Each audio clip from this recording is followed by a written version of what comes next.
नमस्कार, मैं पंकज कुमार। ये देश में इस तरह का पहला लोकसभा चुनाव होगा जिसमें सत्ता पक्ष यानी बीजेपी अपने घोषणा पत्र पे बात नहीं करके नित कांग्रेस के घोषणा पत्र पे बात कर रही है। जहां एक तरफ प्रधानमंत्री नरेंद्र मोदी कांग्रेस के घोषणा पत्र पे नित नए भ्रम पैदा कर रहे हैं, वहीं वित्त मंत्री निर्मला सीतारमण कह रही है कि कांग्रेस अपने घोषणा पत्र में किए गए वादों को पूरा करने के लिए पैसा कहां से लाएगी। नमस्कार, मैं पंकज कुमार। एक तरफ प्रधानमंत्री नरेंद्र मोदी कांग्रेस के घोषणा पत्र को लेके भ्रम फैला रहे हैं, तो वित्त मंत्री निर्मला सीतारमण ने कांग्रेस के चुनावी घोषणा पत्र में किए गए लोक लुभावन वादों की व्यावहारिकता पर सवाल उठाया कि क्या पार्टी नई योजनाओं के लिए पैसा जुटाने के वास्ते बड़े पैमाने पर उधार लेगी और कर बढ़ाएगी। क्या कांग्रेस ने अपने घोषणा पत्र में किए गए बड़े बड़े वादों की लागत पर विचार किया है? क्या उन्होंने गणना की है कि खटाखट योजनाओं की वित्तीय लागत कितनी होगी? आखिर राहुल गांधी खटाखट योजनाओं की वित्तीय लागत को पूरा करने के लिए कितनी कल्याणकारी योजनाएं बंद करेगी? कांग्रेस पार्टी ने पिछले महीने जारी किए गए अपने चुनावी घोषणा पत्र में सरकारों में 30 लाख खाली पदों को भरने, गरीबों के लिए शहरी रोजगार योजना शुरू करने और गरीब परिवार की महिलाओं को सालाना 1 लाख रुपये देने का वादा किया है। प्रस्तावित अप्रेंटिसशिप अधिकार योजना के तहत पार्टी ने 25 साल से कम उम्र के बेरोजगार युवाओं को हर साल 1 लाख रुपये मानदेय देने का भी वादा किया है। सीतारमण ने पूछा, क्या राहुल गांधी उन सवालों का जवाब देना चाहेंगे और बताएंगे कि उनकी राजकोष के मोर्चे अधिक खर्च वाली योजनाएं बिना कर बढ़ाए या भारी उधार लिए और अर्थव्यवस्था को गिराए बिना कैसे काम करेगी? वित्त मंत्री ने दावा किया कि प्रधानमंत्री नरेंद्र मोदी के नेतृत्व में सरकार का राजकोषीय प्रबंधन पहले की संयुक्त प्रगतिशील गठबंधन की तुलना में काफ़ी बेहतर है। यह स्थिति तब है जब वैश्विक महामारी कोविड-19 का सामना करने के लिए राहत प्रयासों को लेकर काफ़ी संसाधन का उपयोग किया गया था। उन्होंने कहा कि वित्त वर्ष 2003-04 से वित्त वर्ष 2013-14 तक संयुक्त प्रगतिशील गठबंधन सरकार के दौरान मौजूदा मूल्य पर विदेशों से ऋण सहित केंद्र सरकार का कुल ऋण लगभग 3.2 गुना बढ़ गया।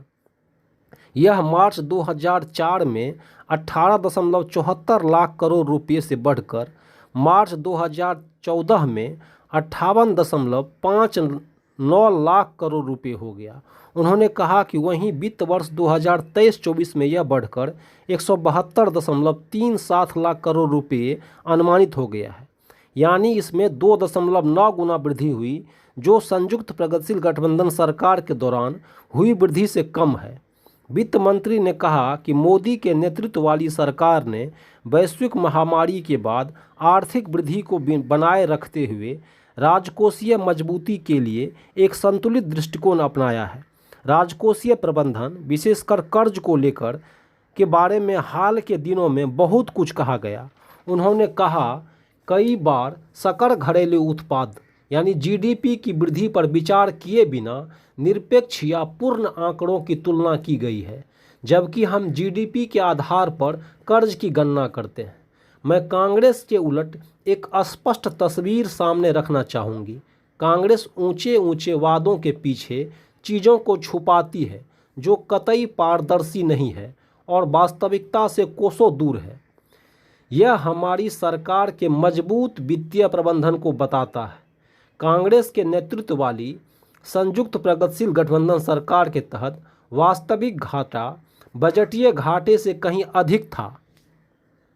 यदि हम जीडीपी की बात करें तो मनमोहन सरकार में औसत वार्षिक जीडीपी 8.1% था, जबकि मौजूदा मोदी सरकार में औसत वार्षिक जीडीपी 5.4% है। सवाल राजकोषीय घाटे या ऋण का नहीं है। यदि कोई परिवार ऋण लेके शिक्षा पे खर्च करता है तो वो फायदा में रहेगा, लेकिन वही ऋण यदि वो अपने शराब व्यसन को पूरा करने में करेगा तो वो विनाश का कारण बनेगा।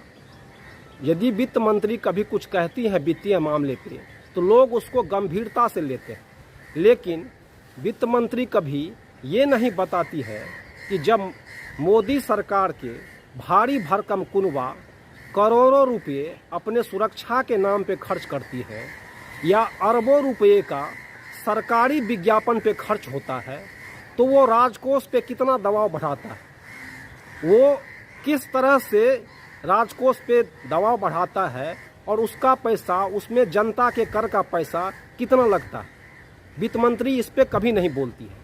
इस बार का जो चुनाव हो रहा है वो विश्व का सबसे महंगा चुनाव है। सेंटर फॉर मीडिया स्टडी के अनुसार इस बार के चुनाव में 1.35 लाख करोड़ रुपए खर्च होंगे, जो कि 2019 के चुनाव से में जिसमें 60,000 करोड़ रुपए खर्च हुआ था उससे 2 गुना से अधिक। और इस खर्च में, इस चुनावी खर्च में आधा यानी 50 से 55% खर्च सिर्फ बीजेपी करती है। और उसमें भी जो इलेक्ट्रल बॉन्ड था उसमें जो कंपनियां घाटा में चल रही थी वो भी करोड़ों का चंदा दी। क्या कभी वित्त मंत्री बताएंगे इस पे कि चुनाव में इतना खर्च जो कंपनी घाटा में चल रही थी वो कैसे करोड़ों का चंदा दी?